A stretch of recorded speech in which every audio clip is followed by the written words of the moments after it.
मेरे प्यारे दोस्तों, आप सबका स्वागत है मेरी एक और नई एक्सप्लेनेशन के अंदर। मार्शल पिक की एपिसोड शुरू होता है और हमें उसी बीस्ट को दिखाया जाता है जो कि सीधा ही लिंगजियाओ पेवेलियन की डिसाइपल्स के ऊपर अटैक कर दिया होता है। सीनियर सिस्टर सुयान अपनी आइस पावर का इस्तेमाल करते हुए इस बीस्ट को फ्रीज करने की कोशिश करती है, पर लाख कोशिश करने के बाद भी वो ऐसा नहीं कर पाती। वो बीस्ट काफी इजीली उनकी अटैक को डिस्ट्रॉय करते हुए कई सारे थंडर एनर्जी बॉल से लिंगजियाओ पेवेलियन की डिसाइपल्स के ऊपर अटैक कर दिया होता है। इस अटैक के अंदर लिंगजियाओ पेवेलियन के जितने भी कमजोर डिसाइपल होते हैं वो सीरियस तरीके से इंजर्ड हो रहे होते हैं। ये देखने के बाद सीनियर सिस्टर सुयान उन अटैक्स को रोकते हुए लिंगजियाओ पेवेलियन की डिसाइपल से कहती है, जितना जल्दी हो सके यहाँ से दूर हटने की कोशिश करो। पर इस वजह से तो वो डेमोनिक बीस्ट और भी ज्यादा भड़क गए होते हैं और वो काफी गुस्से में अपने मुंह से एनर्जी निकालते हुए सीनियर सिस्टर के ऊपर हमला करने लगती है। सुयान भी अपनी एनर्जी का इस्तेमाल करते हुए उस बीस्ट के अटैक से बच रही होती है, पर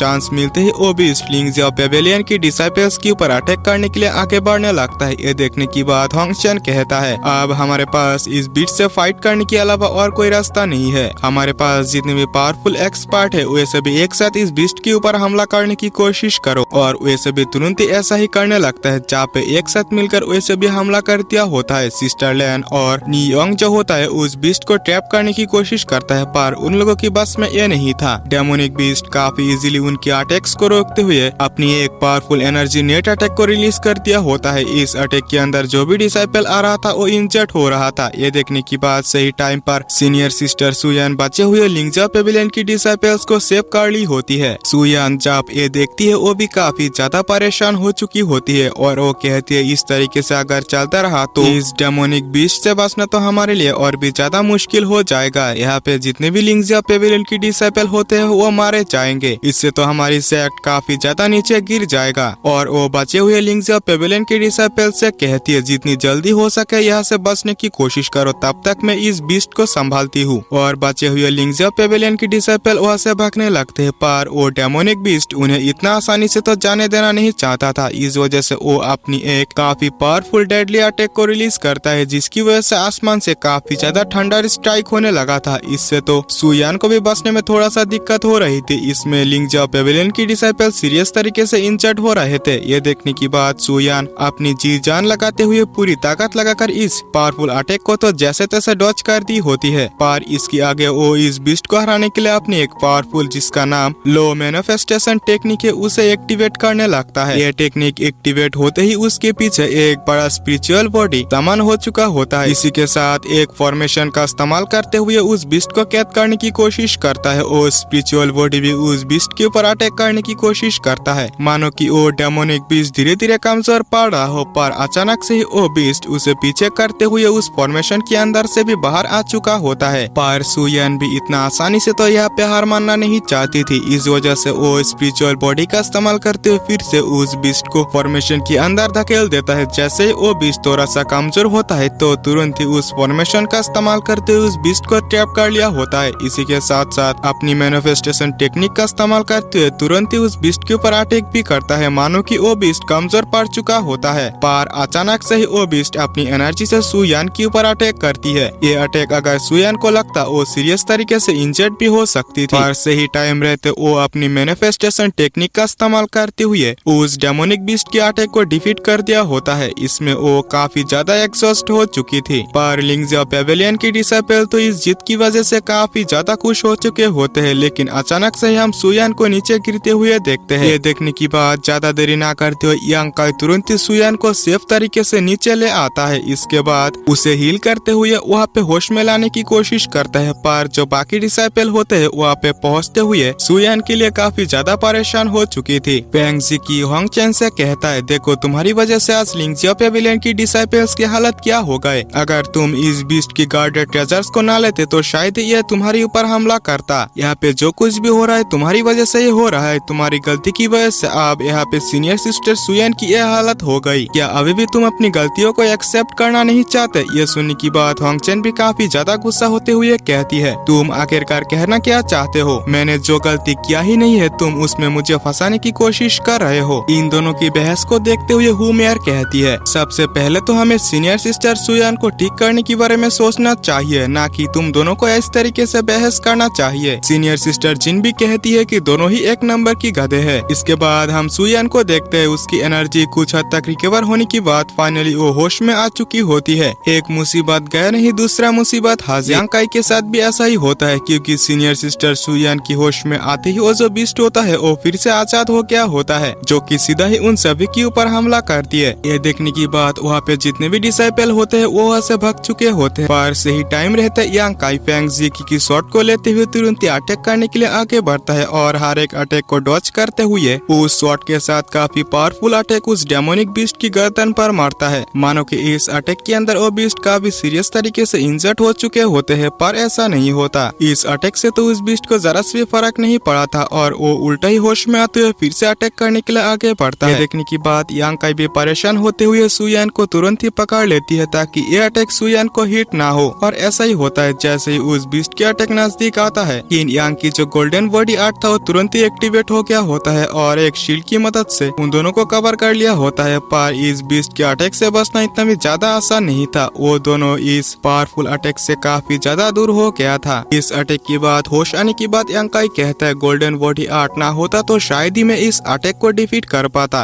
पर वो जो बीस्ट होता है वो फिर से अटैक करने के लिए रेडी हो गया होता है। इसके बाद यांग काई सुयान को पीछे करते हुए कहता है कि तुम पीछे हट जाओ, अब सब कुछ मुझ पर छोड़ दो। ये सुनने की बाद सुयान भी काफी ज्यादा टेंशन में आ चुकी होती है, पर वो यांग काई के कहने पर फाइनली पीछे हो गई होती है। यांग काई को आगे आते हुए देखकर वहाँ पे मौजूद सभी लोग यांग काई के लिए काफी ज्यादा चिंता करने लगती है, खासकर हु मेयर। वो कहते हैं कि यांग काई तुम प्लीज यहाँ से पीछे हट जाओ, इस बीस्ट के अटैक के सामने तुम जरा से भी टिक नहीं पाओगे और काफी बुरी तरीके से तुम्हारी मौत हो जाएगी। पर यांग काई इन सभी बातों को इग्नोर करते हुए कहता है अगर तुम लोग इसे हरा नहीं सकते तो मुझ पर छोड़ दो, क्यों ना मैं इसे हराने की कोशिश करूँ। यांग काई की ये कहते ही ये एपिसोड भी यही पे एंड होता है। तो अगर आप लोगों ने अभी तक हमारे चैनल को सब्सक्राइब नहीं किया तो प्लीज कर लेना और वीडियो को लाइक करना तो भूलना ही मत। मिलते हैं अगले किसी वीडियो में, तब तक के लिए आप लोगों से बाय बाय।